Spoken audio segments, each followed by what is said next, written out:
ஜெபம் செய்வோம். எல்லாம் வழங்கப்படுகிறோம். பரிசுத்தம் உள்ள மகிமையின் தேவனே, நல்ல ஓய்வு காலை வேளைக்காக நமக்கு நன்றி செலுத்துகிறோம்ப்பா. நம்முடைய ஆலயத்திலே கூடி வந்த எங்களை நீங்கள் இந்த நாளிலே கண்ணோக்கி பார்த்து எங்கள் மத்தியில் நீங்கள் வந்திருப்பதற்காக உங்களுக்கு நாங்கள் நன்றி செலுத்துகிறோம். சுவாமி, முழு பலத்தோடு எங்கள் முழு ஆத்மாவோடு ஆண்டவரே, எங்கள் முழு ஆவியோடு உம்மை ஆராதிக்க உம்மை துதிக்க எங்கள் எல்லாருக்கும் பலன் தரும்படியாக ஜெபிக்கிறோம். எங்கள் பலவீனத்தின் மத்தியிலே உம்முடைய பலன் இந்த நாளிலே எங்களை பரிபூர்ணமாய் தாங்க வேண்டும் என்று ஜெபிக்கிறோம். உடைய பரிசுத்த பிரசன்னத்தால் எங்களை மூடி மறைத்து கொள்ளுவீராக. இந்த ஆராதனை துவக்கம் முதல் கடைசி வரைக்கும் ஆவியானவர் இந்த ஆராதனையை பொறுப்பேற்று நடத்தி ஆண்டவரே உடைய மகிமையை காண எங்களுக்கு உதவி செய்வீராக. எங்களோடு பேசும், எங்களை பலப்படுத்தும். இயேசுவின் நாமத்தில் ஜெபிக்கிறேன். ஆமென். உட்காரும். உன்னத பாடல்கள் 32வது பாடல். உன்னத பாடல்கள் 32.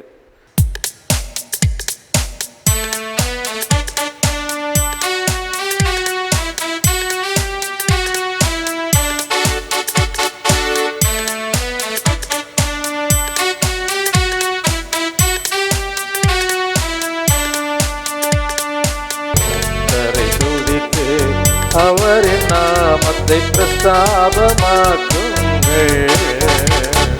கர்த்தரை துதித்து அவரின் நாமத்தை பிரஸ்தாபமாக்குங்கள். அவர் செய்கைகளை என்றும் பிரசித்தப்படுத்துங்கள். கர்த்தரை துதித்து அவரின் நாமத்தை பிரஸ்தாபமாக்குங்கள்.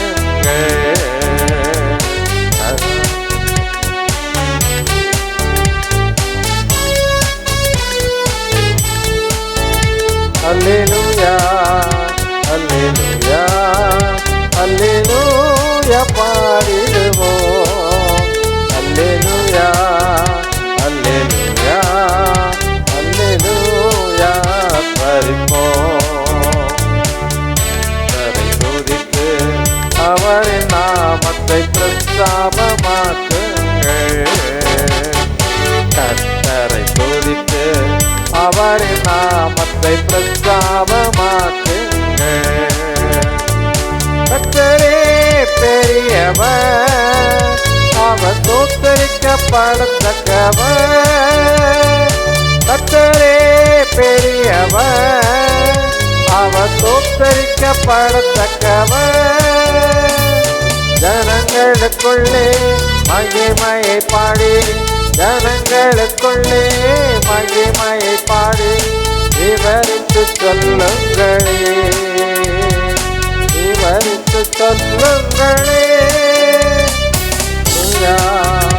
அல்லேலூயா, அல்லேலூயா பாடிடுவோம்.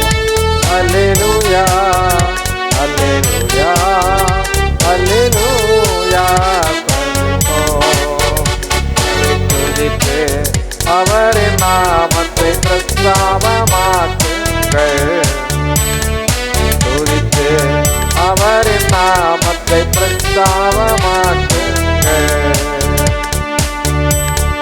கர்த்தரே வல்லவர், செங்கடலை பிளந்தவர். கர்த்தரே வல்லவர், செங்கடலை பிளந்தவர். அவர் சொல்ல ஆகும், கட்டளையிட நிற்கும். அவர் சொல்ல ஆகும், கட்டளையிட நிற்கும். வல்லமை மிகுந்தவர், வல்லமை மிகுந்தவர். அல்லேலூயா, அல்லேலூயா, அல்லேலூயா பாடிடுவோம். அல்லேலூயா, அல்லேலூயா, அல்லேலூயா பரிப்போம். கர்த்தரை துதித்து அவரின் நாமத்தை பிரஸ்தாபமாக்குங்கள். கர்த்தரை துதித்து அவரின் நாமத்தை பிரஸ்தாபமாக்குங்கள். கர்த்தரே நல்லவர், நன்மையானதை செய்பவர். கர்த்தரே நல்லவர், நன்மையானதை செய்பவர். அல்லேலூயா, பாடி ஆனந்தமாய் கூடி, அல்லேலூயா பாடி ஆனந்தமாய் கூடி, மகிமை செலுத்துவோம், மகிமை செலுத்துவோம். அல்லேலூயா அல்லேலூயா அல்லேலூயா பாடிடுவே, அல்லேலூயா அல்லேலூயா அல்லேலூயா. கரிப்போம் கர்த்தரை சோதித்து அவரின் நாமத்தை பிரஸ்தாபமாக்குங்கள், கர்த்தரை சோதித்து அவரின் நாமத்தை பிரஸ்தாபமாக்குங்கள். பொய்கைகளை என்றும் பிரசித்தப்படுத்திடுங்கள், அவரின் நாமத்தை பிரஸ்தாபமாக்குங்கள், கர்த்தரை சோதித்து அவரின் நாமத்தை பிரஸ்தாபமாக்குங்கள். அல்லேலூயா அல்லேலூயா. யார் மேலும் நின்று உன்னத பாடல்கள் 30வது பாடலை பாடும். நம்முடைய தேவனாகிய கர்த்தர் துதிக்கு பாத்திரர் இல்லை, துதிகளின் மத்தியில் வாசம் பண்ணுகிற தேவன், சேனை அதிபனாகிய நம்முடைய தேவன் நமக்கு இருக்கக்கூடிய எல்லா தடைகளையும் மாற்றி எரியோ மதுரையும் உடைத்து போட்டு அவருடைய பலத்தால் நமக்கு வாழ்க்கையில் ஒவ்வொரு நாளும் வெற்றி கொடுக்கிற தேவன் இல்லை. வல்ல மீட்பர் இயேசு அவரே நமக்குள் ஜீவிக்கிறார், அவரே நமக்குள் ஜீவிக்கிறார். நமக்கு எதிராக எழும்பக்கூடிய எந்த ஆயுதமும் வாய்க்காமற் போகும், நமக்கு எதிராக உருவாகும் எந்த ஆயுதமும் நினைச்சேதான் வாய்க்காமற் போகும் என்று ஆண்டவர் நினைச்சிருக்கிறார், நமக்கு வாக்கு கொடுத்திருக்கிறார். அல்லேலூயா அல்லேலூயா. ஆமாம், பெரிய காரியங்களை செய்கிற தேவன், நான் நம்புகிற தேவன். பெரிய காரியங்களே ஆமாம்மா, சின்ன சின்ன காரியமாக தான் கேட்போம் ஆண்டவர், எல்லாம் இப்படி தானே. ஆண்டவர் நாம் கேட்கிறதுக்கும் மேலே, நான் விரும்புகிறதற்கும் வேண்டிக் கொள்வதற்கும் அதிகமாக கிரியை செய்கிற தேவனாகிய கர்த்தர் இல்லையா. உள்ளத்தின் ஆழத்திலிருந்து அவரை துதித்து மனசார புகழ்ந்து பாடுவோமா. துதிக்கு பாத்திர தூயவரே, துதித்து பாடி உயர்த்திடுவோம் என்று 30வது பாடல்.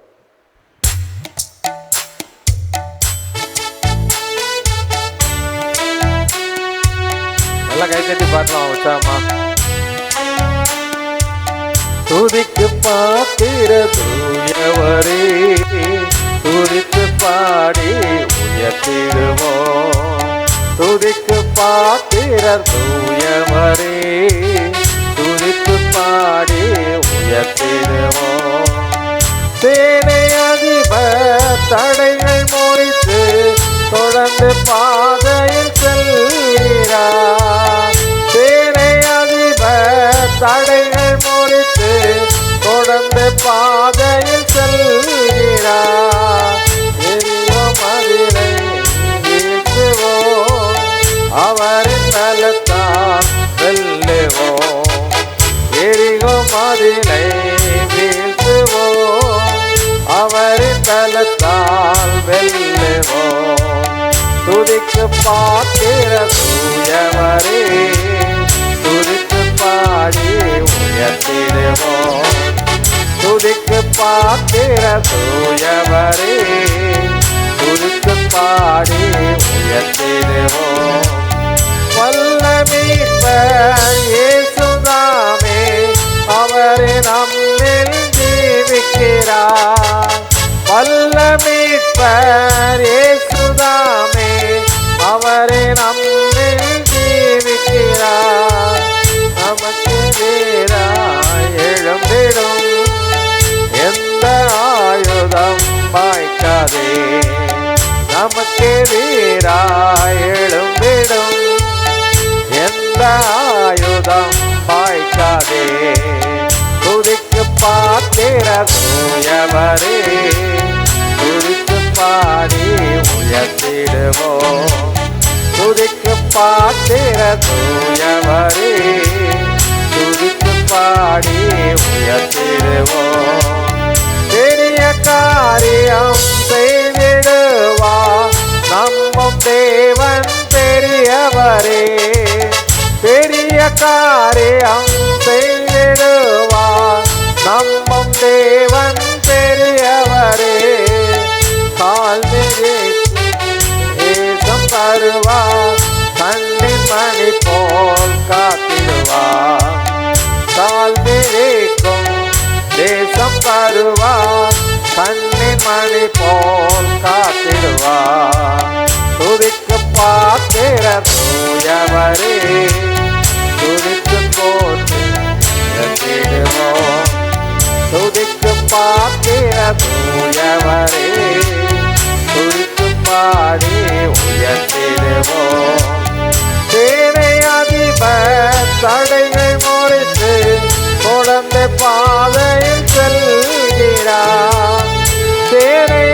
வல்லவர்.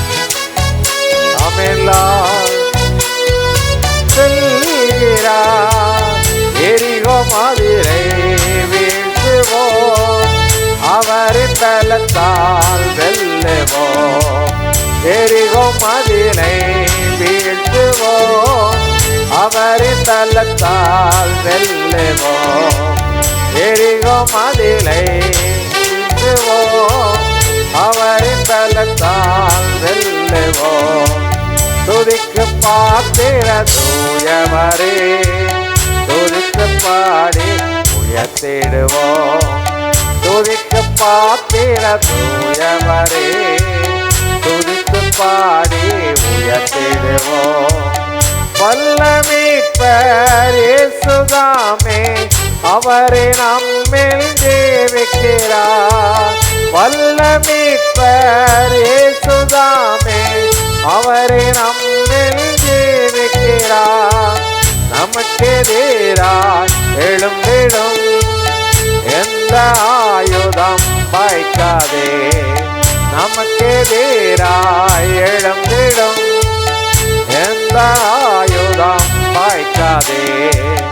உனக்கு எதிராய் எல்லாம் சொல்லுவோம் அம்சோட. ஆமென்லா. எனக்கு எதிராய் எழும்பிடும் எந்த ஆயுதம் வாய்க்காதே. துதிக்கு பாத்திர தூயவரே, துதிக்கு பாடி உயர்த்திடுவோம். துதிக்கு பாத்திர தூயவரே, துதிக்கு பாடி உயர்த்திடுவோம். பெரிய காரியம் செய்திடுவார் நம்மும் தேவன் பெரியவரே. பெரிய காரியம் செய்திடுவார் நம்மும் தேவன் பெரியவரே. கால் மிதிக்கும் தேசம் தருவார், கண்ணின் மணி போல் காத்திடுவார். கால் மிதிக்கும் தேசம் தருவார், கண்ணின் மணி போல் காத்திடுவார். துதிக்கு பாத்திர தூயவரே, துதிக்கு பாடி உயர்த்திடுவோம். துதிக்கு பாத்திர தூயவரே, துதிக்கு போல் உயர்த்திடுவோம். துதிக்கு பாத்திர தூயவரே, துதிக்கு பாடி உயர்த்திடுவோம். அல்லேலூயா. எல்லா கண்களை மூடி ஆண்டவருடைய சமூகத்தில் துதிக்க பாத்திரராகிய தேவனே, சேனை அதிபனாய் எங்களுக்கு முன்னதாக சென்று கோணலான சகலவற்றையும் செவையாய் மாற்றுகிற எங்கள் தேவாதி தேவனே, பயங்கரமான எங்கள் கர்த்தாதி கர்த்தாவே, இந்த நாளிலே உம்மை ஆராதிக்க உம்மை துதிக்க உம்முடைய ஆலயத்தில் கடந்து வந்திருக்கிற எங்களை கண்ணோக்கி பாருங்கள் சுவாமி. உங்களுடைய மகிமையின் பிரசன்னம் எங்கள் எல்லாரையும் நிரப்பட்டோம். வல்லமையின் அபிஷேகத்தினால் எல்லாரையும் பலப்படுத்துங்கப்பா, பலப்படுத்துங்க. ஆண்டவரே, எங்களுடைய பாரங்கள், எங்களுடைய வேதனைகள், எங்களுடைய கவலைகள், எங்களுடைய கண்ணீர்கள் எல்லாம் மாறி போகும்படியாய் எப்பொழுதும் ஆண்டவரை முழு மனதோடு ஆராதிக்க உம்மை துதிக்க தேவனாகிய கர்த்தர் எங்களுக்கு கிருபை செய்வீராக. உம்முடைய வல்லமையுள்ள கரத்தினாலே, நீதியின் வலது கரத்தினாலே ஆண்டவரே எங்களை தாங்கி நடத்துகிற தேவன் நீங்க. துதிக்கு பாத்திரராகிய தேவன் நீங்க தான்ப்பா. வல்லமையுள்ள தேவன் நீங்க.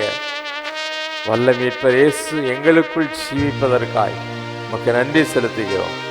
எங்களுக்கு எதிராக எழும்பக்கூடிய எந்த ஆயுதமும் வாய்க்காமற் போகும் என்று எங்களுக்கு வாக்கு கொடுத்தீரே. நல்ல வாக்கு திட்டங்களுக்காய் உமக்கு ஸ்தோத்திரம். வானத்திலும் பூமியிலும் சகல அதிகாரம் உடைய தேவனே, மகிமையின் ஆண்டவரே, ராஜாதி ராஜாவே, கத்தாதி கத்தாவே, சேனைகளின் அதிபதியே, உம்மை நாங்கள் ஸ்தோத்தரிக்கிறோம். உம்மை நாங்கள் போற்றி புகழுகிறோம். உம்மை நாங்கள் வாழ்த்தி வணங்குகிறோம். உங்களுக்கு நாங்கள் மகிமை செலுத்துகிறோம்ப்பா.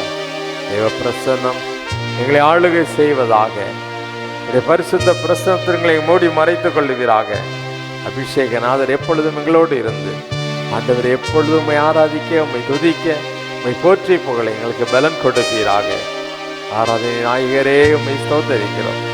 வானத்திலும் பூமியிலும் சகல அதிகாரம் உடையவரே, பயங்கரமும் உன்னதமான நாமமுடைய தேவனே, உம்மை நாங்கள் ஆராதிக்கிறோம், உம்மை நாங்கள் ஸ்தோத்தரிக்கிறோம், உம்மை நாங்கள் மகிமைப்படுத்துகிறோம். மகிமைக்கு பாத்திரமான தேவன் நீங்க தாப்பா. வல்லமையுள்ள கர்த்தாதி கர்த்தரும் நீங்க தாப்பா. எங்களோடு இருந்து பெரிய அதிசயங்களை செய்கிற தேவனாகிய கர்த்தரும் நீங்க தான் ஆண்டவரே. வானத்தின் பூமியிலும் சகல அதிகாரமுடைய தேவனாகிய கர்த்தாவே, உம்மை நாங்கள் போற்றி புகழ்கிறோம், உம்மை துதிக்கிறோம், உமக்கு நாங்கள் மகிமை செலுத்துகிறோம். மகிமைக்கு பாத்திரராகிய எங்கள் தேவனே, வல்லமையுள்ள உம்முடைய கரத்தில் எங்களை தாழ்த்தி அர்ப்பணிக்கிறோம். நீதியின் சூரியனே, வல்ல பிதாவே, எங்களை தாங்கி நடத்துவீராக. மகிமையினால் எங்களை மூடி மறைத்துக் கொள்ளுவீராக. உமக்கென்று பரிசுத்தவான்களாய் ஜீவித்து நித்திய ராஜ்யத்தை சுதந்திரிக்கக்கூடிய அந்த பெரிய கிருபையும் பாக்கியத்தையும் எங்கள் எல்லாருக்கும் தருவீராக. மகிமைக்கு பாத்திரராகி எங்கள் தேவனே, துதிகளின் மத்தியில் வாசம் பண்ணுகிறவே, சகல துதி கன மகிமை எல்லாவற்றையும் எங்கள் இயேசுவின் மூலமாக உமக்கு செலுத்துகிறோம், எங்கள் பரலோக பிதாவே. ஆமேன், ஆமேன். ஒன்றுமாக சங்கீதம் 130 சங்கீதம் 1 முதல் 8 வசனம் முடிய மாறி மாறி வாசி. கர்த்தாவே, ஆழங்களிலிருந்து உம்மை நோக்கி கூப்பிடுகிறேன். ஆண்டவரே, என் சத்தத்தை கேளும், என் விண்ணப்பங்களின் சத்தத்திற்கு உமது செவிகள் கவனித்திருப்பதாக. கர்த்தாவே, நீர் அக்கிரமங்களை கவனித்திருப்பாரானால் யார் நிலை நிற்பான்? ஆண்டவரே, உமக்கு பயப்படும்படிக்கு உம்மிடத்தில் மன்னிப்பு உண்டு. கர்த்தருக்கு காத்திருக்கிறேன், என் ஆத்துமா காத்திருக்கிறது, அவருடைய வார்த்தையை நம்பியிருக்கிறேன். எப்பொழுது விடியும் என்று விடியற் காலத்துக்கு காத்திருக்கிற ஜாமக்காரரை பார்க்கிலும் அதிகமாய் என் ஆத்துமா ஆண்டவருக்கு காத்திருக்கிறது. சிறுவேல் கர்த்தரை நம்பியிருப்பதாக. கர்த்தரிடத்தில் கிருபையும் அவரிடத்தில் திரளான மீட்பும் உண்டு. அவர் இஸ்ரவேலை அதன் சகல அக்கிரமங்களினின்றும் மீட்டுக் கொள்வார். பிதாவுக்கும் குமாரனுக்கும் பரிசுத்தாவிக்கும் உண்டாகும். ஆமேன். அவர் முழங்கால் படியிட்டு கர்த்தருடைய ஜெபத்தை சொல்லுவோம். பரமண்டலங்களில் இருக்கிற எங்கள் பிதாவே, அப்படி நாம் பரிசுத்தப்படுவதாக, அப்படி ராஜ்யம் வருவதாக, அப்படி சித்தம் பரமண்டலத்திலே செய்யப்படுவது போல பூமியிலேயும் செய்யப்படுவதாக. அன்றன்று உள்ளே எங்கள் அப்பத்தை எங்களுக்கு இன்று தாரும். எங்களுக்கு விரோதமாய் குற்றம் செய்கிறவர்களுக்கு நாங்கள் மன்னிக்கிறது போல எங்கள் குற்றங்களை எங்களுக்கு மன்னியும். எங்களை சோதனைக்குள் பிரவேசிக்க பண்ணாமல் தீமை நின்று எங்களை ரட்சித்துக் கொள்ளும். ராஜ்யமும் வல்லமையும் மகிமையும் என்னென்றைக்கும் உடையவர்களே. ஆமென். அப்போஸ்தலர் விசுவாச அறிக்கை செய்வோம். வானத்தையும் பூமியையும் படைத்த சர்வ வல்லமையுள்ள பிதாவாகிய தேவனை விசுவாசிக்கிறேன். ஒரே பேரான குமாரனாகிய நம்முடைய நாதர் இயேசு கிறிஸ்துவையும் விசுவாசிக்கிறேன். அவர் பரிசுத்த ஆவியினாலே கன்னி மரியாளிடத்தில் உற்பவித்து பிறந்தார். பொந்திய பிலாத்துவின் காலத்தில் பாடுபட்டு சிறில் அறையுண்டு மரித்து அடக்கம் பண்ணப்பட்டு பாதாளத்தில் இறங்கினார். 3ஆம் நாள் மருத்துவத்திலிருந்து எழுந்தொழினார். பரமண்டலத்துக்கு ஏறி சர்வ வல்லமையுள்ள பிதாவாகிய தேவனுடைய வலது பார்சத்திலே வீற்றிருக்கிறார். அவ்விடத்திலிருந்து உயிருள்ளோரையும் மரித்தரும் நியாயந்திருக்க வருவார். பரிசுத்த ஆவியும் விசுவாசிக்கிறேன். பொதுவாக இருக்கிற பரிசுத்த சபையும் பரிசுத்தவான்களுடைய ஐக்கியமும் பாவம் மன்னிப்பும் சரீர உயிர்த்தெழுதலும் நித்திய ஜீவனும் உண்டு விசுவாசிக்கிறேன். ஆமென். உட்காருவோம். வேதத்திலிருந்து ஒரு பகுதியை வாசி கேட்போம். வாசிக்கும்படியாக குறிக்கப்பட்ட வேத பகுதி ஆதியாகமத்தின் புஸ்தகம் 22ஆம் அதிகாரம் 1 முதல் 18ஆம் வசனம் முடிய டைட்டிஸ் வாசி. வாசிக்கும்படியாக குறிக்கப்பட்ட வேத பகுதி ஆதியாகமம் 22ஆம் அதிகாரம் 1 முதல் 18ஆம் வசனம் வரை. ஆதியாகமம் 22ஆம் அதிகாரம் 1 முதல் 18ஆம் வசனம் வரை. இந்த காரியங்கள் நடந்த பின்பு தேவன் ஆபிரகாமை சோதித்தார். எப்படியெனில், அவர் அவனை நோக்கி, ஆபிரகாமே என்றார். அவன், இதோ அடியேன் என்றான். அப்பொழுது அவர், உன் புத்திரனும் உன் ஏக சுதனும் உன் நேச குமாரனும் ஆகிய ஈசாக்கை நீ இப்பொழுது அழைத்து கொண்டு மோரியா தேசத்துக்கு போய் அங்கே நான் உனக்கு குறிக்கும் மலைகள் ஒன்றின் மேல் அவனை தகன பலியாக பலியிடு என்றார். ஆபிரகாம் அதிகாலையில் எழுந்து தன் கழுதையின் மேல் சேணங்கட்டி தன் வேலைக்காரரில் 2 பேரையும் தன் குமாரன் ஈசாக்கையும் கூட்டிக் கொண்டு தகன பலிக்கு கட்டைகளையும் பிளந்து கொண்டு தேவன் தனக்கு குறித்த இடத்திற்கு புறப்பட்டு போனான். 3ஆம் நாளில் ஆபிரகாம் தன் கண்களை ஏறெடுத்து பார்த்து தூரத்திலே அந்த இடத்தை கண்டான். அப்பொழுது ஆபிரகாம் தன் வேலைக்காரரை நோக்கி, நீங்கள் கழுதையை நிறுத்தி இங்கே காத்திருங்கள், நானும் பிள்ளையாண்டானும் அவ்விடம் மட்டும் போய் தொழுது கொண்டு உங்களிடத்துக்கு திரும்பி வருவோம் என்றான். ஆபிரகாம் தகன பலிக்கு கட்டைகளை எடுத்து தன் குமாரனாகிய ஈசாக்கின் மேல் வைத்து தன் கையில் தன் கையிலே நெருப்பையும் கத்தியையும் எடுத்துக்கொண்டான். இருவரும் கூடி போனார்கள். அப்பொழுது ஈசாக்கு தன் தகப்பனாகிய ஆபிரகாமை நோக்கி, என் தகப்பனே என்றான். அதற்கு அவன், என் மகனே, இதோ இருக்கிறேன் என்றான். அப்பொழுது அவன், இதோ நெருப்பும் கட்டையும் இருக்கிறது, தகன பலிக்கு ஆட்டுக்குட்டி எங்கே என்றான். அதற்கு ஆபிரகாம், என் மகனே, தேவன் தமக்கு தகன பலிக்கான ஆட்டுக்குட்டியை பார்த்து கொள்வார் என்றான். அப்புறம் இருவரும் கூடி போய் தேவன் அவனுக்கு சொல்லியிருந்த இடத்துக்கு வந்தார்கள்.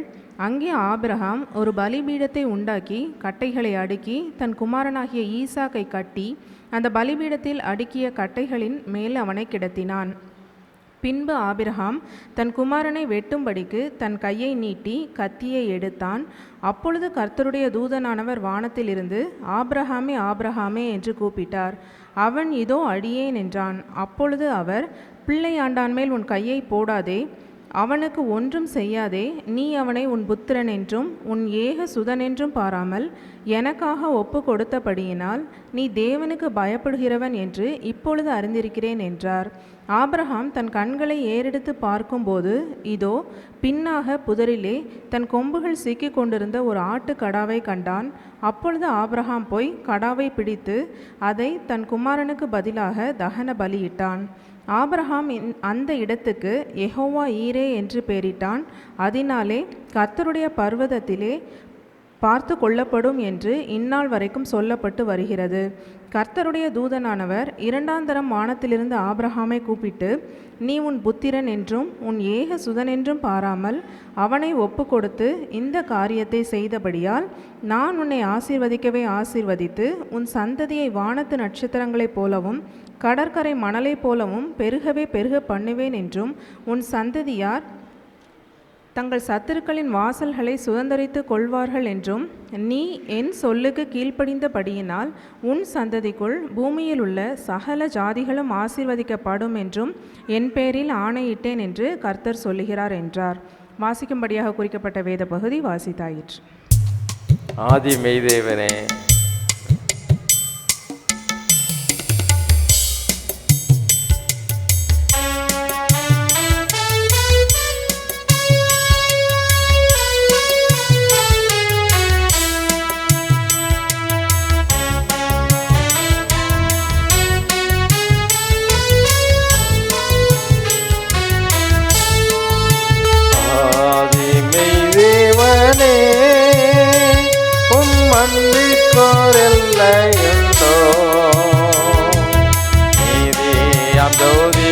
அநாதி தேவனே, உம் நீதிக்கோ எல்லையுண்டோ? நீதியாம் ஜோதி அநாதி தேவனே, உம் நீதிக்கோர் எல்லை உண்டோ?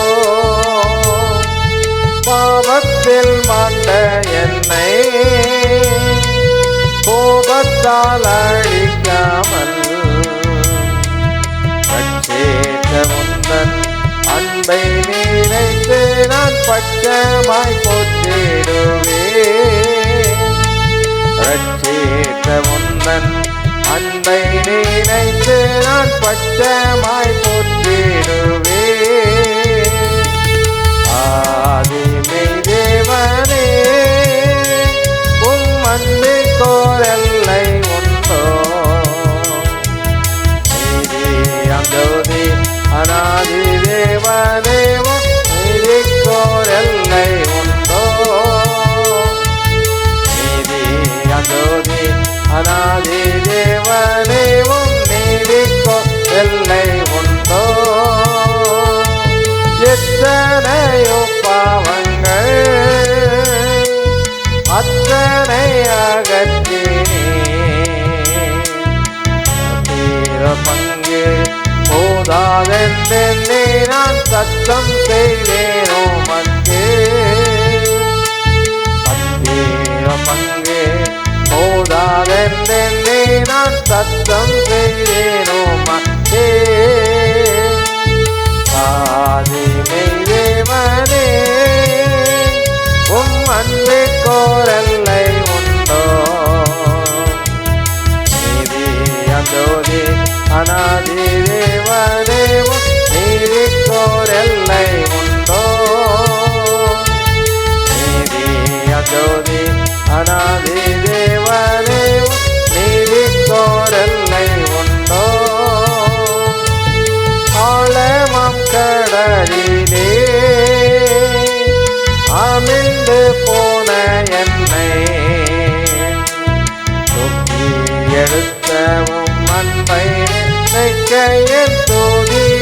தான் போதுமோ தூக்கி எடுத்தவும் நன்மை நினைக்கைய துதிகள் தான் போதுமோ ஆதிமை தேவனே உம் அன்புக்கோரெல்லை உண்டோ நீதி அந்தோதி அநாதி தேவனே உம் நீதிக்கோ எல்லை உண்டோ நீதி அந்தோதி அநாதி தேவனே உம் நீதிக்கோ எல்லை உண்டோ என்னும் நன்மை ஏதுவும் என்னிலே இல்லை ஐயா என்னை நேசித்தீரோ என்னில் கொண்டவும் அன்புதானோ என்னை நேசித்தீரோ என்னில் கொண்டவும் அன்புதானோ ஆதிமை தேவனே உம் அன்புக்கோரெல்லை உண்டோ நீதி அந்தோதி அநாதி தேவனே உம் நீதிக்கோ எல்லை உண்டோ நீதி அந்தோதி அநாதி தேவனே உம் நீதிக்கோரெல்லை உண்டோ.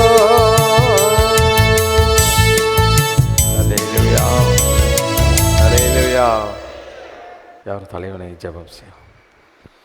அன்பு தகப்பனே, உம்மை நன்றியோடு துதிக்கிற சுவாமி, இந்த நாளிலும் ஆண்டவரே எங்களை உம்முடைய சமூகத்தில் நிறுத்தி கடந்த நாட்கள் முழுவதும் எங்களை கண்ணின் மணியைப் போல பாதுகாத்து இந்த நாளிலே உம்முடைய ஆலயத்தில் கொண்டு வந்து உம்மை ஆராதிக்க உம்மை துதிக்க ஆண்டவரே உமக்கு நன்றி செலுத்த எங்களுக்கு கொடுத்த கிருபைக்காக உமக்கு ஸ்தோத்திரம். இந்த நாளிலே தேவரீர் எங்களோடு கூட பேசும் நாங்கள் கேட்கிறோம். இயேசுவின் நாமத்தில் செபிக்கிறேன் பிதாவை, ஆமென். இந்த நாளிலே உங்களோடு கூட பகிர்ந்து கொள்ளும்படியாக தெரிந்து கொண்ட செய்தியின் தலைப்பு உன் பாரங்களை சுமக்கிற கர்த்தர். யெகோவா ஈரையாகிய கர்த்தர் உன் பாரங்களை சுமக்கிற தேவன். உன் பாரங்களை சுமக்கிற தேவன். நமக்கு வாழ்க்கையில் நிறைய பாரங்கள் இருக்குது இல்லை, இப்படி தானே? நம்மளால் தாங்க முடியாத ஒரு பெரிய கணம், ஒரு பெரிய கணம் இல்லையா?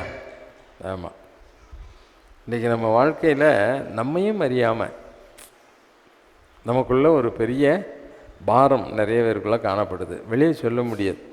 உனக்குள்ளே இருக்கக்கூடிய அந்த பாரமானது உன்னை கொஞ்சம் கொஞ்சமாக என்ன செய்யும்? வேதனைப்படுத்தி உன்னை சிறுமைப்படுத்தி கொண்டு இருக்கும். உன்னை என்ன செய்யும்?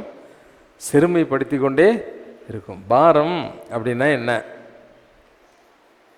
அன்னைக்கு சாலமோனுடைய மகன் ரெகொபெயாம்கிட்ட இந்த அவங்க அப்பா இறந்து போனோடனே ரெகொபெயாம்கிட்ட போய் கேட்குறாங்க, ஏப்பா உங்கள் அப்பா நிறைய காசு சம்பாதிக்கணும், தங்கம் சேர்க்கணும், அதை சேர்க்கணும், ஆலயம் கட்டணும் அப்படின்னு சொல்லிட்டு அவர் என்ன செய்தார்? ஏகப்பட்ட பாரத்தை எங்கள் மேலே நிச்சயிட்டார். பாரம்னா என்ன? வரி. அந்த நாட்களில் ராஜா பாரம் சுமக்கிறாருன்னா என்னது சொல்லுவார்? வரி செலுத்த வேண்டும். வரி என்ன செய்யணும்? செலுத்தணும். ஒரு வீட்டுக்கு இத்தனை பேர் என்ன செய்யணும்? வேலைக்கு வந்துடணும். ஒரு வீட்டுக்கு இத்தனை பேர் கண்டிப்பாக என்ன செய்யணும்? இராணுவ பலத்தை கூட்டுவதற்காக, அவருடைய பரிவாரங்களை கவனிப்பதற்காக, இப்படி கட்டாயப்படுத்தி ஜனங்களை என்ன செய்தாங்க? வரி தெரியும்ல. இப்போ கொஞ்ச நாளைக்கு முன்னால் கொஞ்சம் குறைஞ்ச விலையில் இருந்த ஜாமான்லாம் ஜிஎஸ்டின்னு ஒரு வரி போட்டதுனால ஜிஎஸ்டின்னு ஒன்று போட்டாங்க. அப்புறம் ஸ்டேட் கவர்மெண்ட்டுக்கு ஒரு வரியை என்ன செய்கிறாங்க? போடுறாங்க. இதெல்லாம் போட்டு வரும்போது 150 ரூபா ஜாமான் வரிகிரியெல்லாம் போட்டு வரும்போது எவ்வளோ ஆயிடுது?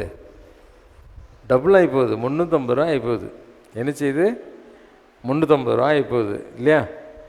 கரண்ட்டு ஒரு குறிப்பிட்ட யூனிட் வரைக்கும் தான் ஃப்ரீ. அதுக்கப்புறம் வந்ததுன்னா என்ன செய்யுது? அதுக்கு வரி போட்டுறாங்க. அதுக்கு என்ன செய்கிறாங்க? வரி போட்டுறாங்க.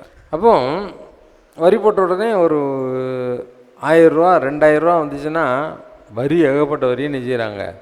போட்டுறாங்க. போட்ட உடனே ஜனங்களுக்கு என்ன செய்யுது? அது 3000 ரூபா 4000 ரூபாய் என்ன செய்யுது? கரண்ட்டு சார்ஜ் மாறி போகுது. இதெல்லாம் மனுஷங்களை என்ன செய்யுது? ரொம்ப பாரமாக இருக்குது. ரொம்ப ஐயோ ஒன்றும் வாங்க முடியலையே, ஒன்றும் செலவழிக்க முடியலையே, நம்ம ஆசைப்பட்டதை வாங்க முடியலையே அப்படின்னு ஒரு ஏக்கம், ஒரு ஏக்கம் இல்லையா, பாரம். அதைத்தான் நம்ம வேதத்தில் வாசிக்கும் பொழுது ரெகொபெயாமை பற்றி 1 ராஜாக்கள் 12ஆம் அதிகாரம் 14ஆம் வசனத்தில் அவர் சொல்கிறாரு. ரெகொபெயாம் என்ன சொல்கிறாரு? எங்கள் அப்பா உங்கள் மேலே கொஞ்சம்தான் பாரம் வச்சார், நான் என்ன செய்ய போகிறேன்? அதிக பாரத்தை உங்கள் மேலே நிச்சயவேன் ஏற்றுவேன், அதிக பாரத்தை உங்கள் மேலே நிச்சயவேன் ஏற்றுவேன் அப்படின்னு சொல்லி நிச்சயம். ஒவ்வொருவருக்கும் ஒவ்வொரு விதமான பாரங்கள், ஒவ்வொரு விதமான பாரங்கள். சரியா? இப்போ ஆபிரகாமை எடுத்துக்கோங்க. நான் மாசிக்கு கேட்ட பகுதியில் ஆபிரகாமை எடுத்துக்கோங்க. ஆபிரகாமை பார்த்து ஆண்டவர் சொன்னார், உன் மகனை நீ எனக்கு என்ன செய்ய, தகன பலியாக ஒப்பு கொடுக்கணும், தகன பலியாக ஒப்பு கொடுக்கணும் அப்படின்னு சொன்னார். அப்போ தகன பலியாக ஒப்பு கொடுக்கணுன்ன உடனே அவர் என்ன செய்தார்? மனைவிக்கிட்ட நாங்கள் பலியிட போகிறோன்னு சொன்னார். வெளியே எங்கே போகிறோம் என்னை அதெல்லாம் சொல்ல, மனைவியை கூப்பிட்டு போகல, பையனை மட்டும் கூப்பிட்டு போகிறாங்க. பையனை மட்டும் கூப்பிட்டு போகிறாரு. எங்கே போகிறாரு? மோரியாங்கிற தேசத்தில் உள்ள அந்த மலைக்கு என்ன செய்கிறாரு? ஆபிரகாம் ஈசாக்கை கூட்டிகிட்டு போகிறார். ஈசாக்கை கூட்டிகிட்டு போகிறார். அப்போ கீழே மலைக்கு கீழே அவனுடைய வேலைக்காரங்களெலாம் நிறுத்திட்டு நானும் பிள்ளையாண்டானும் போய் என்ன செய்கிறோம்? போய் பலி சேர்த்துட்டு வரோம், நீங்கள் என்ன செய்யுங்க, கீழே இருங்க நாங்கள் வர வரைக்கும் அப்படின்ட்டு மலை மேலே ஏறி போகிறாங்க. ஏறி போகும் பொழுது அந்த பையன் கேட்குறான், எப்பா நம்ம கையில் பலியிடுறதுக்கு விறகு இருக்குது, நெருப்பு இருக்குது, ஆனால் முக்கியமான ஒன்று நம்மக்கிட்ட இல்லையே, முக்கியமான ஒன்று ஆட்டுக்குட்டி இல்லையே, பலியிடுறதுக்கு என்ன இல்லை? ஆட்டுக்குட்டி இல்லையே. இந்த வார்த்தையை சொல்லும் பொழுது ஆபிரகாமுடைய உள்ளம் எப்படி இருந்திருக்கும்? ஆபிரகாமுடைய உள்ளம், அவனை தான் பலியிட போகிறோம் அப்படின்னு அவங்ககிட்ட சொல்கிறதுக்கு கூட அவனுக்கு வாய் வரல. அவன் என்ன சொல்கிறான்? எல்லாம் ஆண்டவர் பார்த்துக்கிடுவார்ப்பா, எல்லாம் ஆண்டவர் பார்த்துக்கிடுவார், எல்லாமே ஆண்டவர் பார்த்துக்கிடுவார் அப்படின்னு தான் என்ன செய்கிறாரு? அந்த ஈசாக்கை அந்த ஆபிரகாம் கூட்டிக்கிட்டு போகிறத நான் பார்க்குறேன். 22ஆம் அதிகாரம் 7வது வசனத்தில் வாசிக்கும் பொழுது அவர் என்ன சொல்றார் பாருங்க. அப்பொழுது ஈசாக்கு தன் தகப்பனாகிய ஆபிரகாமை நோக்கி, அப்பொழுது ஈசாக்கு தன் தகப்பனாகிய ஆபிரகாமை நோக்கி, என் தகப்பனே என்றான். என் தகப்பனே என்றான். அதற்கு அவன், என் மகனே. அதற்கு என் மகனே, இதோ இருக்கிறேன் என்றான். இதோ இருக்கிறேன் என்றான். அப்பொழுது அவன், இதோ நெருப்பும் கட்டையும் இருக்கிறது, தகனபலிக்கு ஆட்டுக்குட்டி எங்கே என்றான். இதோ நெருப்பும் கட்டையும் இருக்கிறது, தகனபலிக்கு ஆட்டுக்குட்டி எங்கே என்றான். அதற்கு ஆபிரகாம், என் மகனே, என் மகனே, தேவன் தமக்கு தகன பலிக்கான ஆட்டுக்குட்டியை பார்த்துக் கொள்வார் அப்படின்னு சொல்லி என்ன செய்தாரு? சொன்னார். என்னத்தை தான் சொன்னாலும் அந்த மகனை குறித்த ஒரு பாரம், மகனை குறித்த பாரம், மகனுக்கு நம்ம இப்படி ஒரு காரியத்தை செய்ய போகிறோமே, மகனுக்கு இப்படி ஒரு காரியத்தை செய்ய போகிறோமே. இன்றைக்கி நமக்கு நம்முடைய வாழ்க்கையில் பிள்ளைகளை குறித்த பாரம் ஆபிரகாமுக்கு எப்படி அழுத்தி கொண்டிருந்தோ அதே போல் அநேகருடைய வாழ்க்கையில் பிள்ளைகளை குறித்த ஒரு பாரம் என்ன செய்யுது? அழுத்திக்கிட்டு இருக்குது. பிள்ளைகளை குறித்த ஒரு பாரம் என்ன செய்யுது? அழுத்திக்கிட்டு இருக்குது இல்லை? பிள்ளைகளை குறித்து நமக்கு நினைக்கிறோம், ஐயோ என் பையன் இப்படி போயிட்டானே, என் பிள்ளை இப்படி போயிடுச்சு, இப்படி வாழ்க்கை ஆகி போச்சுது, இப்படி ஒரு காரியம் நடந்து போச்சுது. எத்தனையோ விதமான பிள்ளைகளை குறித்த கவலைகள் நம்ம உள்ளத்தை என்ன செய்யுது? வாட்டி வதச்சிக்கிட்டு இருக்குது, வாட்டி. ஆபிரகாமுக்கு எப்படி அந்த உள்ளம் வந்து துடித்ததோ வெளியே சொல்ல முடியாது, வெளியே சொல்ல முடியாது. ஆனால் உள்ளம் என்ன செஞ்சது? உள்ளம் அழுது கொண்டே இருந்தது. பிள்ளைக்காக பரிதபித்தான். ஒரு பாரம், ஒரு பாரம். ரெண்டாவது பாருங்கள், யாகாப் ராஜாவுடைய மகன் யோராம். இந்த யோராம் ராஜா பாருங்கள், இந்த யோராம் ராஜா ஆதியாகமத்தில் 2 ராஜாக்கள் 6ஆம் அதிகாரம் 27-30 வசனங்களில் வாசிக்கும் பொழுது அந்த யோராம் ராஜாவுக்கு ஒரு பாரம் இருக்குது. என்ன பாரம்? ராஜாவுக்கு என்ன பாரம் வரும்? அவனுக்கு நல்ல சாப்பாடு இருக்குது, நல்ல அரண்மனை இருக்குது, நல்ல மனைவி, நல்ல என்டர்டெயின்மெண்ட்லாம் இருக்குது. ஆனால் அவனுக்கு ஒரு பாரம். என்ன பாரம் இருந்தது? 2 ஸ்திரீகள் வந்து என்ன செய்கிறாங்க? அவங்ககிட்ட பிராது கொடுக்குறாங்க. பிராது கொடுக்கும் பொழுது அவனை பார்த்து சொல்கிறாங்க, என்ன சொல்கிறாங்க? எங்களுக்கு சாப்பிட்றதுக்கு சாப்பாடு இல்லாதனால நாங்கள் பிள்ளைய என்ன செய்கிறோம், சமைச்சு சாப்பிட்டுக்கிட்டு இருக்கோம் அப்படின்னு சொல்லி என்ன செய்கிறாங்க, சொல்கிறாங்க. அப்போ அவன் என்ன செய்கிறான், அந்த அலங்கத்தில் போய் கொண்டிருந்த அந்த ராஜா தன்னுடைய வஸ்திரத்தை கிழித்த பொழுது உள்ளே எது உடுத்தியிருந்தானா, ரெட்டு உடுத்தியிருந்தான். என்ன உடுத்தியிருந்தான், உள்ளே என்ன செய்தான், ரெட்டு உடுத்தியிருந்ததை மற்றவர்கள் என்ன செய்தாங்க, பார்த்தாங்க. அவனுடைய உள்ளம் ஜனங்கள் பசியினால் வாடக்கூடிய அவனுடைய பொருளாதாரம் பாதிக்கப்பட்டதுனால வரக்கூடிய ஒரு பாரம் அந்த யோராம் ராஜாவை என்ன செய்து அழுத்தி கொண்டிருந்தது. யோராம் ராஜாவை அழுத்தி கொண்டது. இன்றைக்கி நம்முடைய வாழ்க்கையிலையும் அநேகருடைய வாழ்க்கையில் பொருளாதாரத்தில் பல விதங்கள் பாதிக்கப்பட்டு பொருளாதாரத்தில் நலிவடைந்து அல்லது ஏதாவது ஒரு பெரிய சிக்கலில் மாட்டிக்கிச்சு, கடன் பிரச்சனையில் மாட்டிக்கிட்டு, இல்லை வேறு ஏதோ ஒரு நம்ம நினைத்த காரியத்தை முடிக்க முடியாதபடி பொருளாதாரம் தடைபட்டு இருக்கும் பொழுது நம்ம உள்ளம் பாரத்தால் என்ன செய்கிறது, நிறைகிறது. பாரத்தால் என்ன செய்கிறது, நிறைகிறது. அதே போல் தான் நாம் ரூத்தில் பார்க்கும் பொழுது, ரூத் 1ஆம் அதிகாரத்தில் 20, 21வது வசனத்தெல்லாம் பார்க்கும் பொழுது அங்கே நகோமியுடைய வாழ்க்கையை பார்க்கிறோம். நகோமி மோவாப் தேசத்தில் இருந்து மோவாப் தேசத்துக்கு பிழைக்கிறதுக்காக போயிருந்தாங்க. ரூத்துடைய மாமியார் அவங்க என்ன செய்கிறாங்க, இப்போ அவங்க மறுபடியும் இஸ்ரவேல் தேசத்தில் மழை பெய்யுது, நல்லா செழிப்பாக இருக்குதுன்னு கேள்விப்பட்டு இஸ்ரவேல் தேசத்துக்கு வராங்க. வரும்பொழுது எல்லாரும் நகோமி அப்படின்னு சொல்லிட்டு நினச்சிதாங்க. அந்த அம்மா சொன்னாங்க, நான் நல்ல சீரும் சிறப்புமாய் மோவாபுக்கு என்ன சென்றேன், ஆண்டவர் என்ன மனக்லேசம் உள்ள ஸ்திரியாக இங்கே கொண்டு வந்தார். கசப்பான வாழ்க்கையை தெய்வன் எனக்கு நினைச்சிதார், கட்டளையிட்டார். என் வாழ்க்கையே எனக்கு கசப்பாக நினச்சிட்டு மாறி போய்விட்டது. ஏண்டா வாழ்கிறோம் அப்படிங்கிற மாதிரி ஒரு வாழ்க்கை, ஏண்டா வாழ்கிறோம். இந்த நகோமிக்கு நடந்தது என்ன, மோவாபில் இருக்கும் பொழுது கணவன் இறந்தான், அவருடைய பசங்க 2 பேரும் நினச்சிதாங்க இறந்தாங்க. மருமகள்கள் இந்த அம்மா 3 பேர் விதவையாக நிச்சயிட்டாங்க, மாறி போனாங்க. மறுபடியும் அவங்க இஸ்ரேல் தேசத்துக்கு வரும் பொழுது மிகுந்த பாரமுடையவர்களாய் அவங்க என்ன செய்கிறாங்க, திரும்பி வருகிறத நான் பார்க்கிறோம். அதே போல் 1 சாமுவேல் 1ஆம் அதிகாரம் 15வது வசனத்தில் அன்னாளை பார்த்து ஏலி சொல்லுகிறார், ஏம்மா கோயிலுக்குள்ளே குடிச்சிட்டு வரலாமா, நீ எவ்வளோ நேரம் குடிச்சுவிட்டு புலம்பிக்கிட்டே இருக்கிற அப்படின்னு சொல்கிறாங்க. அப்போ அந்த அம்மா என்ன சொல்கிறாங்க, 1 சாமுவேல் 1ஆம் அதிகாரம் 15வது வசனத்தை வாசி கேட்போம்மா. 1 சாமுவேல் 1ஆம் அதிகாரம் 15வது வசனம். அதற்கு அன்னாள் பிரதித்திரமாக, அப்படி அல்ல என் ஆண்டவனே, அப்படியெல்லாம் ஆண்டவனே, நான் மனக்லேசமுள்ள ஸ்திரீ, நான் திராட்சரசமாகிலும் மதுவாகிலும் குடிக்கவில்லை. நான் கர்த்தருடைய சந்நிதியில் என் இருதயத்தை ஊற்றி நினைச்சிட்டேன், ஊற்றி விட்டேன். மனக்லேசம், ஒரி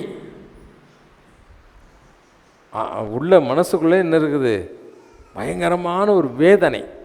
எதனால், அவமானம், நிந்தை. சுற்றி பார்க்குறவங்களாம் என்ன சொல்கிறாங்க, ரொம்ப கேவலமாக பேசுகிறாங்க. அதான் என்ன செய்ய முடியல, தாங்கவே முடியல. இப்படி ஒரு வாழ்க்கை வாழணுமா அப்படிங்கிற அளவுக்கு என்ன செய்யுது. அந்த அம்மாவுக்கு பிள்ளை இல்லாதனால அவங்களுடைய சக்கலத்தை என்ன செய்தாலாம், அவளை ரொம்ப கேவலமாக நினைத்தா, அவமானப்பட்டா. பிள்ளை இல்லாமல் இன்னும் ரொம்ப சோர்ந்து போன நிலையில் காணப்பட்டா அந்த அன்னாள். இது அவங்க உள்ளத்தை அழுத்தி கொண்டிருந்தது. உள்ளத்தில் ஒரு பெரிய பாரமாக என்ன செய்யுது, பாரமாக காணப்பட்டது. இன்னும் சிம்சோன் எடுத்துக்கிட்டிங்கன்னா, சிம்சோனுடைய வாழ்க்கையில் அவன் போய் என்ன செய்தான், கல்யாணம் முடிச்சுட்டு வந்தான். என்ன செய்தான், பெலிஸ்தருடைய தேசத்தில் போய் திருமணம் முடிக்க போனான். அங்கே போன இடத்துல அங்கே ஒரு விடுதலை போட்டான். அதில் பிரச்சனை வந்ததுனால பொண்டாட்டிகிட்ட கோவிச்சுட்டு இங்கே வந்துட்டான் ஊருக்கு. கொஞ்ச நாள் கழித்து போகும்போது அங்கே என்ன ஆகி போயிடுச்சது, பொண்டாட்டியை அவனுடைய ஃப்ரெண்டுக்கு என்ன செய்யிட்டாங்க, கல்யாணம் முடித்து கொடுத்துட்டாங்க. ரொம்ப கஷ்டம், ரொம்ப வேதனை, ரொம்ப வேதனையோடு அவன் காணப்படுகிறான். அவன் என்ன செய்கிறான், காணப்படுகிறத நாம் என்ன செய்கிறோம், நியாயாதிபதிகளின் புஸ்தகத்தில் 15ஆம் அதிகாரம் 1வது வசனத்தில் நாம் பார்க்கிறோம். வேறு ஒருவனுக்கு கொடுத்ததுனால இந்த மனம் வேதனைப்படுகிறதுனால அங்கே ஒரு பெரிய பிரச்சனை உருவாகிறது. இன்றைக்கி நம்முடைய வாழ்க்கையிலையும் நான் ஒரு லிஸ்ட்டு சொன்னேன். இதே மாதிரி பலவிதமான பாரங்கள் நம்ம உள்ளத்தை என்ன செய்யுது, அழுத்திக்கிட்டு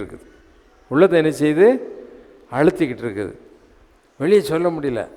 என் வாழ்க்கையில் இப்படி ஒன்று ஆகி போச்சுதே, நான் எதிர்பார்த்த மாதிரி எதுவும் நடக்கலையே, நான் எதிர்பார்த்த மாதிரி என் வாழ்க்கை அமையலையே, எதிர்பார்த்த வேலை எனக்கு கிடைக்கலையே, எதிர்பார்த்த சூழ்நிலை எனக்கு எல்லாம் சாதகமாக இல்லையே, எல்லாமே பாதகமாக என்ன செய்யுது, மாறி போயிடுச்சுதே, என் வாழ்க்கை எப்படி நடத்துவேன் என்று சொல்லி இதே போல் பலவிதமான சூழ்நிலைகள் உன்னுடைய வாழ்க்கையில் ஒரு பெரிய பாரமாக என்ன செய்கிறது, காணப்படுகிறது.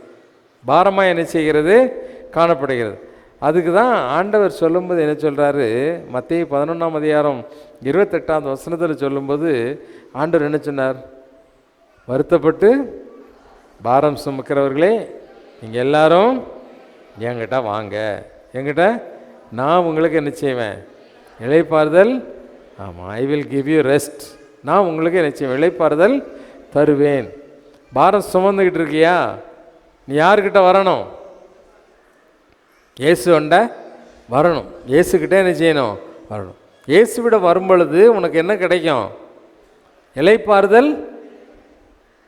இன்றைக்கி நிறைய பேர் சொல்லுவோம், நான் இயேசுக்கிட்ட தானே வந்திருக்கிறேன், என் பிரச்சனை தீரலையே, என் வியாதி தீரலையே, என்னுடைய கஷ்டம் என்னை விட்டு போகலையே, இப்படின்னு தான் நம்ம என்ன செய்வோம், சொல்லிக்கிட்டே இருக்கிற மாதிரி தான் இருக்குது. கொஞ்சம் கூட என்ன இல்லை, மாற்றமே இல்லை. இப்படியே என்ன செய்வோம், புலம்பிக்கிட்டே இருப்போம். எந்த பாரம் எப்படி இருந்ததோ இயேசுவிடத்தில் வந்த பிறகும் நிறைய பேருக்கு பாரங்கள் அப்படியே தான் இருக்குது. அந்த பாரங்கள் என்ன செய்யலை, அவங்கள விட்டு எடுபடலை. அவங்க வாழ்க்கையில் இருக்கக்கூடிய நிந்தைகள், அவமானங்கள், பிள்ளைகளுக்கு குறித்த பாரம், தங்களுடைய பொருளாதாரத்தை குறித்த பாரம், இன்னும் எத்தனையோ நெருக்கமான நிலைமைகளில் அவங்களுக்கு இருக்கக்கூடிய பாரங்களில் என்ன இல்லை, மாற்றமே இல்லை, மாற்றமே. இதுக்கு தான் நான் உங்களுக்கு அடிக்கடி ஒரு கதை சொல்லுவேன். ஒரு ஊரில் ஒரு பாட்டி ஒரு மாடு வளர்த்து வந்தான். இந்த மாட்டுக்கு புல் பறித்து அங்கங்கே போய் புல் சேகரித்து கொண்டு வந்து தலையில் வச்சு கொண்டு வந்து போடுவாங்க. ஒரு நாள் அந்த வழியாக ஒரு வழிப்போக்கர் வண்டி ஓட்டிகிட்டு போனார். ஒருத்தர் வண்டி ஓட்டிகிட்டு போனார். அப்போ இந்த வயசான பாட்டி அந்த புல்லுக்கட்டை தூக்கிட்டு போகிறத பார்த்த உடனே இவருக்கு என்ன ஆகி போச்சு, பாவம் இந்த வயசான காலத்தில் தலையெல்லாம் அப்படியே என்ன செய்யுது, நெல்லுக்கட்டை தூக்கிட்டு போனால் எப்படி இருக்கும், அவ்வளோ வெயிட்டாக இருக்கும் இல்லை. ஆமாம், இதே மாதிரி இந்த அம்மா போகிறத பார்த்த உடனே அவருக்கு ரொம்ப பாவமாக போச்சு. உடனே ஏன் பாட்டி வண்டியில் ஏறிக்கோ, வண்டியில் ஏறிக்கோ, நான் நீ போகிற இடத்துல கொண்டு இறக்கி விட்டுறேன், கஷ்டப்பட்டு இதை சுமந்துக்கிட்டு இருக்கேன் அப்படின்னு சொல்லிட்டு வண்டியில் ஏற்றிட்டார். ஏற்றினா இவர் வண்டி போய்கிட்டு இருக்குது. கொஞ்சம் தூரம் போகும்போது ஐயோ அப்பா ஐயோ அப்பான்னு முணங்குற சத்தம் கேட்குது. முணங்குற என்னடா பின்னாலேருந்து முணங்கிட்டு இருக்குது இந்த பாட்டி அப்படின்னு பின்னால் திரும்பி பார்த்தா இந்த பாட்டி என்ன செய்யுது, இந்த தலைச்சம்மைய தலைமையிலே வச்சுக்கிட்டு இருக்குது. என்ன செய்யுது, தலைமையிலே. அட பைத்தியக்கார பாட்டி, நான் ஒன்று மட்டும் என் வண்டியில் ஏற்றலை, உன் சுமையும் தான் ஏற்றினேன், சுமையை இறக்கி எங்கே வை, வண்டி தான் சுமையை சுமக்குமே, நீ எதுக்கு அந்த சுமையை சுமந்துக்கிட்டு இருக்க அப்படின்னு சொல்லிட்டு அவர் என்ன செய்தாராம், சொன்னாராம். இதே மாதிரி இன்றைக்கி நம்ம வாழ்க்கையில் நம்முடைய கிறிஸ்துவோடு கூட வாழ்கிறோம் அப்படின்னு சொல்லுகிறோம். அது நம்முடைய பாரங்களை யாருடைய சமூகத்தில் வைக்கலை, ஆண்டோடைய சமூகத்தில் வைக்கிறது இல்லை. ஆண்டோடைய சமூகத்தில் நம்ம என்ன செய்யறதில்லை, வைக்கிறது இல்லை. இன்றைக்கி நாம் ஆண்டோடத்தில் வந்திருக்கவே ஒழிய நம்முடைய பாரங்கள் என்ன செய்யலை, என்ன செய்யலை, குறையலை. பாரங்கள் என்ன செய்யலை, குறையலை, அப்படியே தான் இருக்குது. வாழ்க்கையின் பிரச்சனைகள், பாரம்னா என்ன, உனக்கு வாழ்க்கையில் இருக்கக்கூடிய நிந்தைகள், அவமானங்கள், பிரச்சனைகள் எல்லாம் எப்படி தான் இருக்குது, அப்படியே தான் இருக்குது, அப்படியே தான் இருக்குது. ஆபிரகாம் ஈசாக்கிட்ட சொல்லும்போது என்ன சொல்லலாம், என்ன சொன்னான், தேவன் தம்முடைய தகன பலிக்கான ஆட்டுக்குட்டியை அவர் நினச்சிவார் பார்த்துக்கிடுவார், அவர் நினச்சிவார் பார்த்துக்கிடுவார் அப்படின்னு சொல்லி தான் நினச்சிதார். ஆமாம், அந்த 22ஆம் அதிகாரத்தில் 8ஆம் வசனமும் 4ஆம் வசனத்தையும் நீங்கள் வாசி பார்ப்பீங்கன்னா ரொம்ப அழகாக சொல்லிக்கிறது. அந்த ஆதியாகமம் 22ஆம் அதிகாரம் 8ஆம் வசனமும் 14ஆம் வசனத்தையும் வாசி கேட்போமா? அதற்கு ஆபிரகாம், என் மகனே, அதற்கு ஆபிரகாம், என் மகனே, தேவன் தமக்கு தகன பலிக்கான தமக்கு தகன பலிக்கான ஆட்டுக்குட்டியை பார்த்துக் கொள்ளுவார் என்றான். ஆபிரகாம் அந்த இடத்திற்கு யெகோவா ஈரே என்று பெயரிட்டான். அதனாலே கர்த்தருடைய பர்வதத்திலே பார்த்துக் கொள்ளப்படும் என்று சொல்லப்பட்டு வருகிறது. நல்லா கவனிங்க. ஆண்டவரை விசுவாசித்து ஆண்டவரால் கூடாத காரியம் ஒன்றும் இல்லை. ஆண்டவர் என்ன கேட்டாரோ கொடுத்துடணும். அது எத்தனை வயசுக்கு அப்புறம் பிறந்த பிள்ளை? 100 வயசுக்கு அப்புறம் பிறந்த ஒரு பையன், செல்லமாக வளர்த்த பையன். இதை ஆண்டவர் நம்மகிட்ட கேட்கும்போது ஆண்டவர் கொடுக்க முடியுமா? கொடுக்க மாட்டாங்க. தங்களுக்கு அருமையான ஒரு பொருளை யாரும் என்ன செய்ய மாட்டாங்க, கொடுக்க மாட்டாங்க. விட்டு கொடுக்க மனசு என்ன செய்யாது, வராது. வராது. வேசித்தனத்தில் ஊறி போய் உபச்சாரத்திலும் அசுத்தத்திலும் காம விகாரத்திலும் மற்றவங்களை கெடுக்கக்கூடிய வாழ்க்கையிலையும் அதில் ஒரு இன்ட்ரெஸ்டாக சில காரியங்களை செய்து கொண்டே இருக்கிற ஆண்டவர் இந்த ஈசாக்கை கொடுக்க சொன்னார்ல ஆபிரகாம்கிட்ட. ஈசாக்கு எப்படி போட்டவன்? ஆபிரகாமுக்கு ரொம்ப பிரியமான புத்திரன் இல்லை? 100 வருஷத்துக்கு அப்புறம் பிறந்த ஒரு பையன், ரொம்ப பிரியமான ஒரு புத்திரன். அவனை கொண்டு ஆண்டவர்கிட்ட கொடுக்க சொன்னான். அவன் நினச்சிட்டான், ஆண்டவரே நீங்கள் தந்தீங்க, உங்களுக்கு நான் கொடுக்குறேன் அப்படின்னு சொல்லி அதை தத்தம் செய்து ஆண்டவருக்கு கொடுத்த பொழுது மறுபடியும் அவன் என்ன செய்தான், அந்த ஈசாக்க அதான் நம்பிக்கையாக சொன்னான், கர்த்தர் எல்லாம் பார்த்துக்கிடுவார்ப்பா, கர்த்தருடைய பருவத்திலே பார்த்து கொள்ளப்படும். கர்த்தரை ஆராதிக்கக்கூடிய அந்த இடத்துக்கு பேரே என்ன விட்டார்? கர்த்தருடைய பர்வதம். அந்த மோரியா மலைக்கு பேர் என்ன? கர்த்தருடைய. நம்ம பின்னாட்களில் தாவீது ஆலயம் கட்டும்படியாக பொருட்களை சேதித்து தன்னுடைய மகனாகிய சாலமோனுக்கு சொல்லி ஆலயத்தை கட்டின இடமே இதுதான், அந்த மோரியா மலை. அந்த மோரியா மலையில் தான் தேவன் தம்முடைய ஆலயத்தை என்ன செய்தார்? கட்டினார். தேவன் தம்முடைய ஆலயத்தை கட்டினார். மகிமை அந்த இடத்துல தங்கி இருந்தது. அருமையான தேவனுடைய பிள்ளையே, இன்னைக்கு உன் பாரங்கள் உன்னை விட்டு போகணுமா? அப்படியே தலையை பிச்சுக்கிட்டு இருக்கிற, ராத்திரி தூங்க முடியலை, பிறண்டு படுக்கிற, பிரச்சனைகளுக்கு மேலே பிரச்சனை என்ன செய்யுது, உன் மண்டைக்குள்ள குறைஞ்சிக்கிட்டே இருக்குது. எல்லாத்தையும் யாருக்கிட்ட கொண்டு போய் நீ சுமக்காத. ஆண்டவர் சொல்லிட்டார், நீ சுமக்க வேண்டிய அவசியம் இல்லை. எல்லாத்தையும் எங்கே கொண்டு போய்? என்கிட்ட வா, நான் உனக்கு என்ன செய்கிறேன்? இளைப்பாறுதல் தருகிறேன். நான் உங்களுக்கு இளைப்பாறுதல் தருகிறேன். ஆண்டவருடைய பாதத்தில் கொண்டு நீ வைக்க வேண்டுமானால் அவருடைய பிரசன்னம் உன்னோடு கூட என்ன செய்யணும்? எப்பவும் இருக்கணும். அப்போ தான் உன் பாரத்தை யாருக்கிட்ட வைக்க முடியும்? ஆண்டவரிடத்தில் வைக்க முடியும். அவருடைய பிரசன்னத்தை எப்பொழுதும் நீ என்ன செய்யணும்? மோசே இஸ்ரவேல் ஜனங்களை வழி நடத்தி வரும்போது அவருக்கு பெரிய ஒரு டென்ஷன். ஒவ்வொரு நாளும் பல பிரச்சனைகள். கொஞ்சம் ஏமாந்தால் கல்லை தூக்கி எறிஞ்சு அந்த மோசையை கொலை செய்கிறதுக்கு அந்த இஸ்ரவேல் கல்லை தூக்கிக்கிடுவாங்களாம். அவ்வளோ பயங்கரமான பிரச்சனைகள் மத்தியில் இந்த இஸ்ரவேல் ஜனங்கள் அங்கே கண்ணுக்குட்டியை செய்து வணங்கிட்டு மோசே ரொம்ப டென்ஷனாக இருக்கிறார். ஆண்டவர் அதுக்கு மேலே கோபமாக இருக்கார். அதுக்கு மேலே நான் இனிமேல் இந்த வணங்கா கழுத்தில் ஜனங்களோடு கூட நான் என்ன செய்ய மாட்டேன், இருக்க மாட்டேன். அப்போ மோசே என்ன சொன்னா தெரியுமா? யாத்திரை முதல்ல வாசி கேட்போமா? யாத்திரை 33ஆம் அதிகாரம் 14வது வசனத்தை வாசிப்போமா? யாத்திரை 33ஆம் அதிகாரம் 14வது. அதற்கு கர்த்தர் என் சமூகம் உனக்கு முன்பாக செல்லும், நான் உனக்கு இளைப்பாறுதல் தருவேன் என்றார். என் சமூகம் உனக்கு முன்பாக என்ன செய்யும்? செல்லும், நான் உனக்கு இளைப்பாறுதல். உனக்கு இளைப்பாறுதல் வேணும்னு சொன்னால் ஆண்டவருடைய சமூகத்தை நித்தமும் என்ன செய்ய வேண்டும்? சங்கீதக்காரன் தாவீது சொல்லுகிறார். அவர் 1 நாளாகமம் 16ஆம் அதிகாரத்தில் பாடின பாட்டை சங்கீதம் 105 பாடியிருக்கிறார். அதே பாட்டில் அந்த 16ஆம் அதிகாரம் 1 நாளாகமம் 16ஆம் அதிகாரம் 11வது வசனத்திலையும் சங்கீதம் 105 4வது வசனத்திலையும் அவர் சொல்லுகிறாரு. என்ன சொல்றாரு?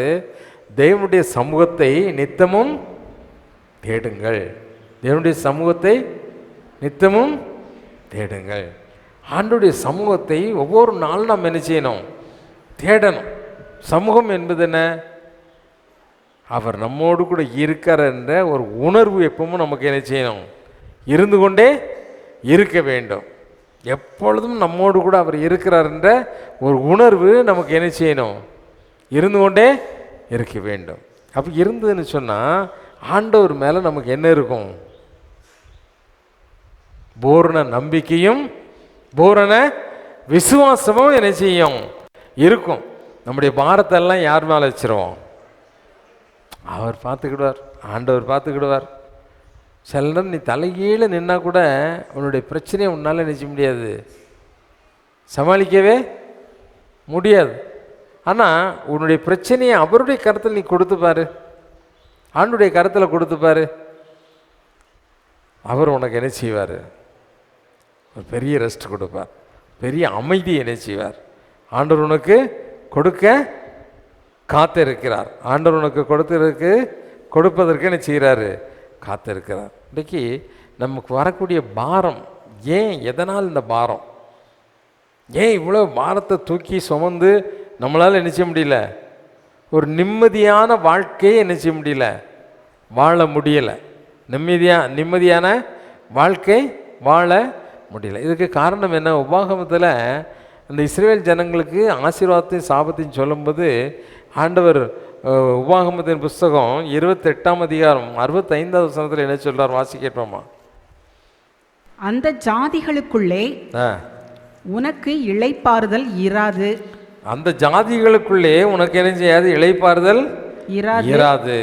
உன் உள்ளங்கால்கள் தங்கி தரிக்க இடமும் இராது. உன் உள்ளங்கால்கள் தங்கி தரிக்க இடமும் இராது.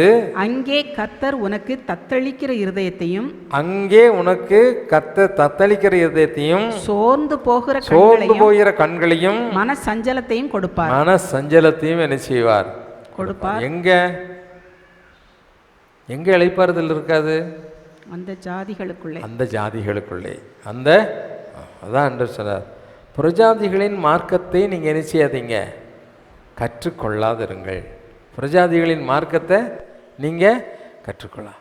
அவங்களுடைய வழிப்படி நீங்கள் என்ன செய்யாதீங்க? நடக்காதீங்க. புறஜாதிகளுடைய வழிப்படி என்ன செய்யாதீங்க? அவங்களுடைய மார்க்கத்தின்படி நீங்கள் என்ன செய்யாதீங்க? அவன் நாள் பார்க்குறானா, நீ என்ன செய்த? நாள் பார்க்காத. அவன் பில்லி சூனியம் பண்ணுறானா, நீ என்ன செய்யாத? பில்லி சூனியம் பண்ணாத. புறஜாதிகள் என்னெல்லாம் செய்கிறாங்களோ, அவன் ஜோசியம் பார்க்கனா, நீ என்ன செய்யாத? ஜோசியம் பார்க்கலாமா? புறஜாதிகளோடு கூட நீ இருந்தாலும் அவர்களோடு கூட கலவாதவர்களாக என்ன செய்யணும்? இருக்க வேண்டும். அவர்களோடு கூட கலவாதவர்களாக நீங்கள் என்ன செய்யணும்? இருக்க வேண்டும். இப்போ தண்ணியில் தாமரை இருக்குது.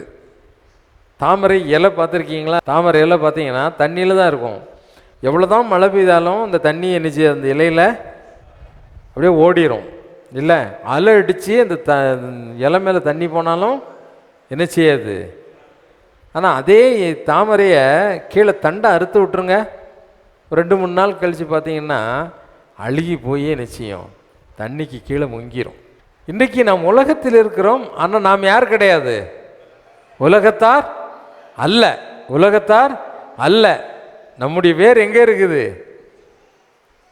கர்த்தருக்குள் இருந்து அது பலன் கொடுக்கக்கூடிய, ஜீவனை கொடுக்கக்கூடிய வேராய் எங்கே இருக்குது? கீழே. என்றைக்கு அவரோடு கூட நாம் உறவை கட் பண்ணுறோமோ, அவருக்கும் நமக்கும் தொடர்பு கட்டாகுதோ, அன்னைக்கு நம்ம எங்கே போய் கலந்துருவோம்? அந்த தண்ணியில் போய் அடியில் சேர் மாதிரி என்ன செய்யும்? அழுகி போன ஒரு இலையாக என்ன செய்யும்? மாறி போகும். புரியுதா? ஆமாம், அதைத்தான் ஆண்டவர் சொல்கிறார். ஆண்டவர் என்ன சொல்ல 28ஆம் அதிகாரம் 58வது வசனத்தில் சொல்லும்போது அவர் என்ன சொல்லுகிறார்? வாசிக்க கேட்போமா? உபாகமம் 28ஆம் அதிகாரம். உன் தேவனாகிய கர்த்தர் என்னும் மகிமையும் பயங்கரமுமான நாமத்திற்கு பயப்படும்படிக்கு நீ இந்த புஸ்தகத்தில் எழுதியிருக்கிற இந்த நியாயப்பிரமாண வார்த்தைகளின்படி எல்லாம் நடக்க கவனமாய் இராவிட்டால், எல்லாம் நடக்க கவனமாய் இராவிட்டால் உன் மேல ஒரு பெரிய பாரம் என்ன செய்யும்? அழுத்திக்கொண்டே இருக்கும், அழுத்திக்கொண்டே. ஆகவே ஆண்டவர் அந்த ஆபிரகாம் மூலமாக நமக்கு கற்றுக் கொடுக்குற காரியம் என்ன? அவர் பூரண விசுவாசத்தை ஆண்டவர் மேலே வச்சிருவார். வச்சிருந்ததுனால அவர் என்ன சொல்வார்? எல்லாம் ஆண்டவர் பார்த்துக்குவார், எல்லாம் ஆண்டவர் பார்த்துக்குவார். எதை எடுத்தாலும் என்ன சொல்லுவார்?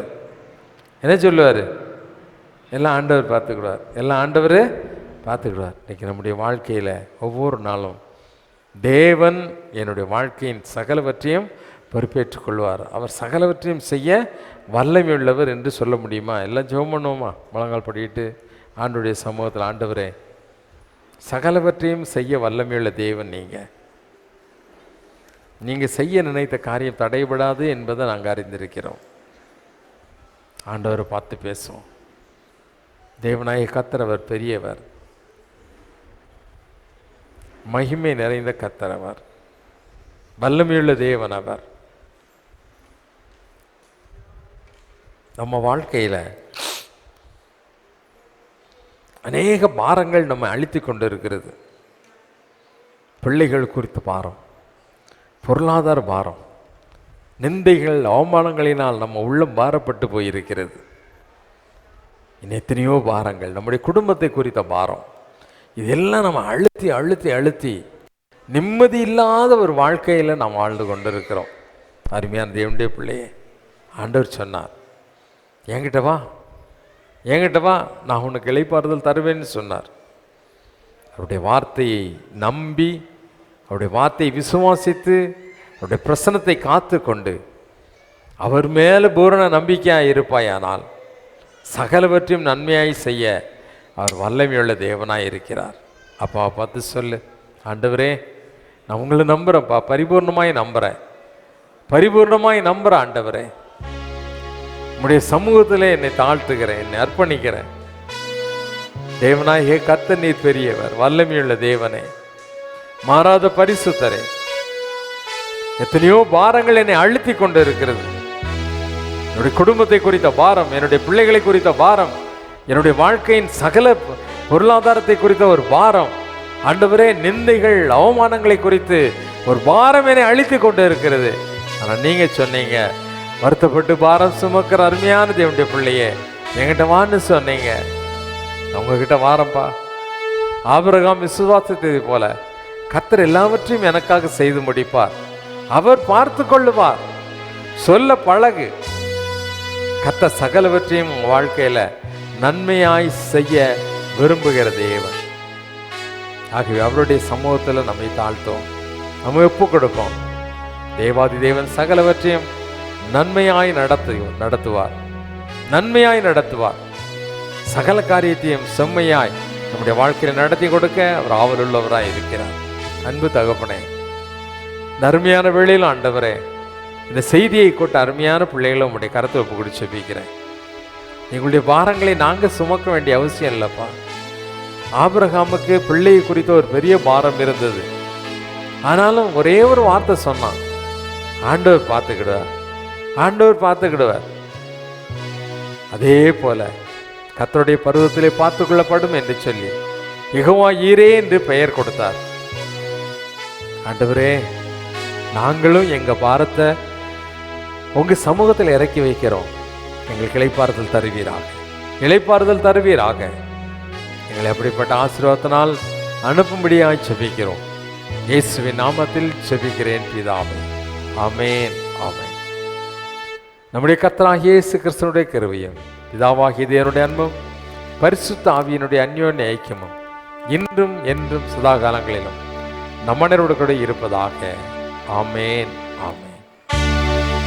தேவ ஆசீர்வாதத்தோடு அடியாரை அறுப்போம்.